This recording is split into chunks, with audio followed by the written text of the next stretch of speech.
Imagine an open plain in the dead of winter. The temperature drops below -20 degrees in just a few hours. The wind cuts through skin like a blade. The snow doesn't fall. It strikes. Horizontal, dense, relentless. No shelter, no fire, no stored feed, no veterinarian within days of reach. Nothing but the animal and the man on its back. A horse exposed to that kind of storm begins to shiver within hours.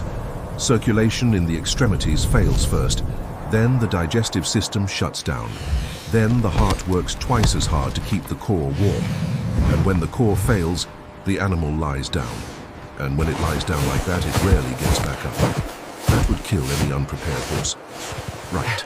But the peoples of the Great Plains, the Lakota, the Comanche, the Crow, did this for centuries, winter after winter, with entire herds, without losing what was theirs. It wasn't mysticism. It wasn't luck. It wasn't that their horses were simply tougher. It was engineering. It was knowledge distilled across generations.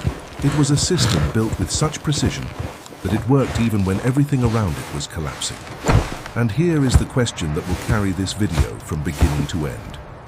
What truly kept those horses alive through the most brutal blizzards in American history? The campsite location chosen in advance, the nutrition stockpiled before winter arrived, or the care routines carried out during the storm itself. What's your guess? Comment right now, and we'll test it together throughout the video, because the answer will surprise you, and it will change the way you look at every protection system you've ever known. Survival begins before the first snowflake falls. That's not a metaphor. It's life or death math. The Plains peoples understood that a poorly positioned horse in November would be a dead horse by February. So the choice of winter camp wasn't made in winter, it was made in autumn. And it wasn't made by accident or vague tradition. It was made with criteria so specific that any modern engineer would recognize the reasoning behind them. The first criterion was relative elevation, not the highest point. That would be the most exposed to wind, deep, not the lowest remember either. The lessons of the buffalo. That would be the first to accumulate heavy, packed snow. To survive the cold the right moon. place sat somewhere in the middle of the slope, sheltered above by natural ridges that broke the wind before it reached the valley floor. A few meters of difference could mean 10 degrees less temperature that the animal would experience overnight. 10 degrees. In an environment already at -20, the difference between endurance and collapse. The second criterion was surrounding vegetation. Areas with riverbeds, with willows and aspens growing in dense clusters, created natural windbreak walls. But there was another layer to this. Those same shrubs and young trees were emergency food. Not ideal feed, but enough to keep the animal's gut moving during days of closed-in storm, when going out to graze was impossible. Exposure risk eliminated, food source secured. Two functions, one criterion. The third was orientation toward the winter sun. South-facing slopes, even snow-covered, received a few hours of direct light each day. This melted part of the surface layer. When temperatures fell again at night, that moisture refroze, but closer to the ground. It left the vegetation beneath more accessible for the horse to dig through with its hooves. Animals do this instinctively. The human's job was to place them somewhere that instinct could actually work. The fourth criterion was water proximity. A river too close meant constant pre-dawn mist, which raised moisture levels in the animal's coat. A wet coat in sub-zero temperatures is a direct path to hypothermia. A river too far meant the animals would have to be led to water during peak exposure windows. The right distance was measured in walking minutes, fast enough to minimize exposure, far enough to avoid the nightly mist. The fifth criterion was the site's history. The elders carried in memory the description of past winters in every valley, on every slope, where snow accumulated fastest, where storms arrived first, where animals had survived before. That oral database was passed down with the same gravity we would apply today to GPS coordinates and decades of meteorological records. A sixth criterion, and this one is the most underestimated, was access to a quick exit. A beautiful, well-sheltered enclave with only one way out could become a trap if enough snow accumulated to block it. The ideal location had at least two viable exit directions, even in deep snow. Mobility preserved, options kept open. In extreme environments, having options is having life. None of these criteria were mystery. All had clear physical logic. And together, they were the difference between an intact herd come spring and a string of losses that could cost the group its mobility, its hunting capacity, and its survival. But here's the problem. Choosing the right place was necessary, it wasn't enough. Because a real blizzard, the kind that lasted 3, 4, 5 days without stopping, demanded more than a favorable geographic position. It demanded structure. And the structure these peoples built for their horses was thermodynamics disguised as simplicity. The foundational principle was the same as any efficient thermal insulation system. It's not about generating heat, it's about retaining the heat that already exists. An adult horse produces constant body heat. The problem isn't generation, it's loss. Wind steals heat through convection. Moisture steals heat through conduction. Open space steals heat through radiation. The native protection system attacked all three vectors simultaneously. The main element was a windbreak built from local materials. Woven branches, hides stretched over frames, compacted snow shaped into curved walls. But the detail that transforms this from a simple fence into real engineering is the shape. Not a straight line, a horseshoe curve, open in only one direction, typically east, which on the plains is the direction of least prevailing wind during major winter systems. That shape created something that works exactly like the modern windscreens you see at open-air stadiums or airport terminals. The wind curves around the structure without entering. The air inside the semicircle becomes nearly still. Still air retains heat. Basic physics. Genius application. The second element was the ground itself. Compacted snow on bare earth feels cold and is, but compacted snow over a layer of dry vegetation acts as insulation. The caretakers spread dry branches and grasses across the floor of the protection area before bringing the animals in. This created a barrier between hooves and frozen ground. It works like the insulating mats modern builders lay beneath concrete floors in cold climates. The difference is that these were made from zero-cost material gathered a few hours before. The third element was intentional grouping. Horses together generate a collective thermal field. Every animal radiates heat. Inside the enclosed horseshoe space, that heat accumulates. But the grouping wasn't random. The weakest animals, foals, pregnant mares, injured horses, went to the center. The strongest stayed at the perimeter. The logic mirrors Antarctic penguin colonies, which rotate between the warm center and cold edge to distribute the thermal cost more evenly. The fourth element was additional covering. Buffalo hides secured over the most vulnerable animals, not covering everything. That would impair proper breathing and create excessive moisture. Just the back and flanks, exactly where heat loss through radiation is greatest, exactly where wind strikes with the most force. Animal hide is one of the finest natural insulators that exists. The same logic used today in goose-down jackets and high-performance merino wool. The fifth element was controlled ventilation. And this is where everything changes. It sounds counterintuitive. Why ventilate a space you're trying to keep warm? Because horses breathe, and breathing produces water vapor. In a sealed space with no ventilation, that vapor condenses on surfaces and on the animal's coats. A wet coat loses thermal efficiency rapidly. The result is that the animal that appeared protected ends up soaked inside the shelter and enters hypothermia faster than it would have in the open air. Controlled ventilation, a calculated opening at the top or side of the structure, allowed vapor to escape without enough cold wind entering to compromise the internal temperature. It's the same principle as double pane glass windows with airspace between the layers, not completely sealed, but with the thermal exchange flow minimized. The sixth element, and this one is almost always left out when this story is told, was strategic pre-winter feeding. It's not just about having food available during the storm. It's about building the animal's energy reserves before the cold arrives.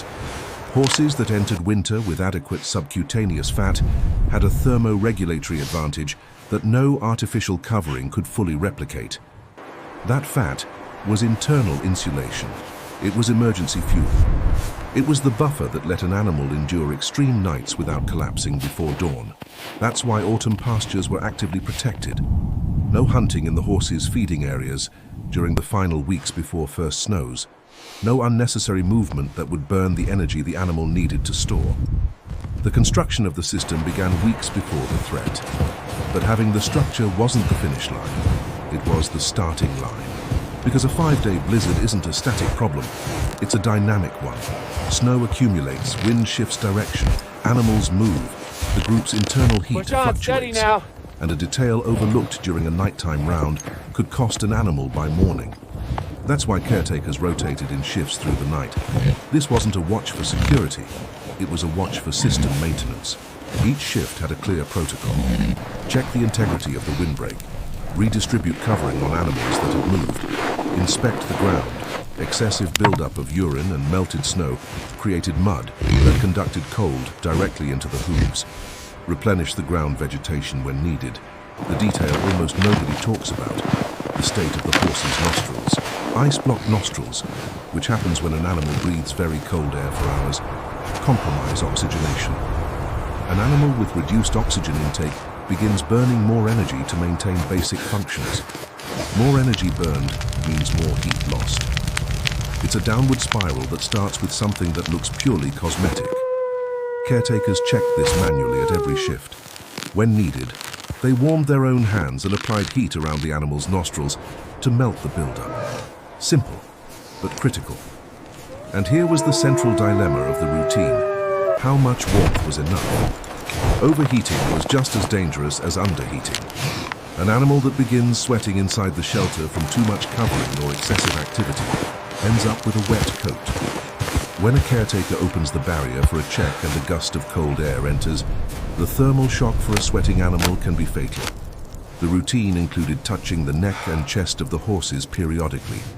Dry and warm, system working. Damp and warm, reduce insulation. Dry and cold, increase protection immediately. It was real-time monitoring, without instruments, with hands, eyes, and decades of experience in coding and gesture. But cold wasn't the only threat. Wolves follow herds in winter, not because a healthy adult horse is easy prey, it isn't, but horses weakened by cold, separated from the group, disoriented by the storm. Those were targets. And there was another threat the plains peoples knew well, rival groups who used extreme conditions to steal animals. The same blizzard that isolated a camp also covered tracks, hid movement, created opportunity for those willing to move in conditions the enemy assumed were impassable. The answer was layered. First layer, constant human presence. The shift rotation served simultaneously as thermal system maintenance and as deterrence against external threats. One person awake, with a nearby fire, with attention to the surroundings, dramatically reduced the probability of a successful attack, whether from predator or rival. Second layer, dog position. Every plains village had dogs that functioned as a perimeter alarm system.